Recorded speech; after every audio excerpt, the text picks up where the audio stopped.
What is up, guys? Welcome to today's trade recap. I ended up taking one break-even trade. It was a super unfortunate break-even, but yeah, let's go over the day.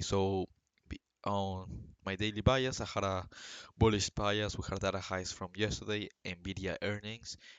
We did have an SMT with them, but I didn't really care that we had an SMT with them. Uh, Also, the draw on ES is towards all-time high. So yeah, dream scenario for me would be a sweep of the hourly intermediate low. So this low right here and then long from there. Or we could have also seen something longs from this 50-minute fair value gap right there. Um, yeah, I said I don't think we'll get that though, but at top of the 50-minute fair value gap and then longs from there could also be really good. Holy. And London lows are also sponsored, so if we are bullish, we shouldn't trade towards them, even though ES did sweep them and Q didn't, and we got an SMT. So we didn't really have any news today, and we had 8:30 news. Yeah, we didn't really have 10 a.m. news or whatever. Oh, fuck, I gotta do this shit.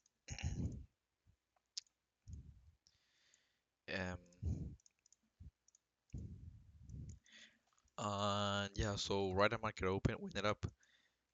So the 50-minute fair value gap was right here, and then right at market open, we tapped it by one tick, and we just boom pumped. So there was actually super clean 1 second inverse. Obviously, okay, I'm not gonna go the way back, but it was a clean 1 second inverse. Obviously, never take a 1 second inverse. That shit's fucking insane, crazy. But yeah, so then around here we ended up opening up this 5 minute fair value gap. ES made relative equal highs with all-time highs right there. Oh yeah, so we're all-time highs on ES already. So yeah, we made relative equal highs. We opened up this 5 minute fair value gap and we got an SMT here with ES taking 930 low and NQ didn't at the time. Let me just clean up this so it's a bit cleaner. It's a lot of lines.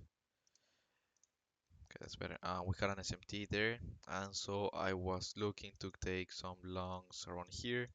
We didn't really get any embers, so no longs there. And then we ended up dumping, and we got an SMT with London lows. So yes, took this low right here, which was London, and it was also inside of an hourly fair value gap, so an hourly intermediate low. And then boom, NQ also swept this hourly intermediate low right here. And then we also had an on-field 5 minute fairly gap and also this one right here. And then a 30-second inverse. So that is when I went long. Boom, SMT, sweep this out intermediate low. Super, super A plus. 30-second inverse being the highest time frame inversion on the leg. There was not a 1 minute. There was not a 2 minute or anything. So yeah, we got this 30-second right here. Stop at the swing low. Or you could have also had it at around it's kind of the same thing, or the block and stuff. So I stop around here. I'll put it at this low. And then I had my full take profit at this premium on field family fair value gap and then break even at this family fair value gap. And then as you can see, we ended up tapping my break even, so I went break even right there. I got sold at break even and then it ran to my take profit. Super unfortunate, but it is what it is. Nothing I can do about it. So yeah. And then there was also so we got this MTF first with London lows on this candle right here. So on that candle right there, and then boom, we also got this 30-second. Let me just clean so it's a bit better. We also got this 30-second inverse right here, but the reason that it isn't too good, and the reason that I faded it, let me show my executions. Only there, and the reason that I faded it is because NQ was super close to this hourly intermediate low, and it's a key level, right? So even though we have an SMT, you would want to see NQ ideally trading to a key level at first, and then have an SMT, and then you can like take longs or shorts from there, right? And also look, we had also just dumped over 100 points, like 150 points, and taking the first 30-second inverse, which wasn't even like a big 30-second, it was this tiny 30-second, just isn't too good, bro. And especially since we're super close to this low, yeah, even though we have the SMT and stuff, but you still want to see kind of the kill level getting hit and stuff, and then have the SMT, and then have a more obvious 30-second if you're gonna take a 30-second, like this shit's tiny. But yeah, and then boom, here we got a bigger 30-second. You can see the difference right here, like it is almost 3 times the size of it. And I mean, again, doesn't the size doesn't really matter all the time, size doesn't really matter. But yeah. But like after dumping this match, bro, and being so close to a kill level and taking this pretty small 30-second inverse, smack. If it's a 1 minute or like a hard time frame, maybe. But yeah, that's why I faded it. Didn't really like it. And then we got this 30-second right here. And yeah.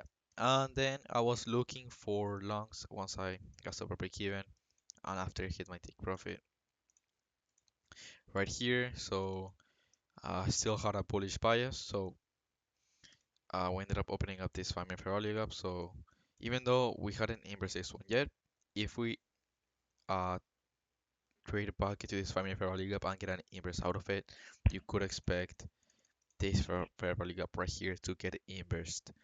So yeah, that's what I was expecting. We didn't really get anything. We did get a 30-second, but I wasn't really that big of a fan of it. Um,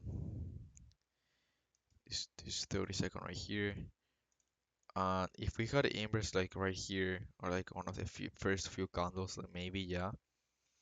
But we took a bit too inverse, and then also if you look at the 1 minute chart, bro, like look at this shit, it's like super choppy. Like I don't really wanna be on that. And yeah, didn't really wanna put risk on the table on that trade. It wasn't bad though. It wasn't bad. I just didn't really like it, and it did end up failing. And then if you were bearish, this was a mechanically pretty good short, so continuation. Top of this, I mean, Ferrari gap in this in premium, and then boom, 5 minute inverse with an OB. And if you were bearish, you could have taken this. But the reason that it wasn't good, in my opinion, because it failed, is because you're targeting a protected low, like a super high resistance low. Like we swept this hourly intermediate low, we have an SMT, and and yeah, it's not great. And the bias was also bullish. But if you had a bearish bias with your own confluence, and yeah, it was a great short, I guess. But also we did also have kind of low resistance liquidity on the 1 minute and stuff. Or here, this high and stuff. So yeah, it wasn't really the best trade. Then from here we ended up getting a mech short, even though yeah, so we took this high right here, which was inside of this hourly gap and also forward gap. Uh, we got a sweep of that. We also had an SMT at the high, and at this point I didn't even see this on live time. I was journaling the trade that I took. So yeah, and then was a mech. We got a 5 minute inverse on field 5 minute fair league right here. So we got a close right here. Stop. You could have had it. Let's see. Let me go to 1 minute. You could have had a stop around here, I guess. It's pretty big, and then take profit at a 1 to 1. So around there. Yeah. Also on field 50 minute fair league up. This ended up playing out, which is a pretty nice trade. Yeah. That is it for today. And I had also already logged myself out.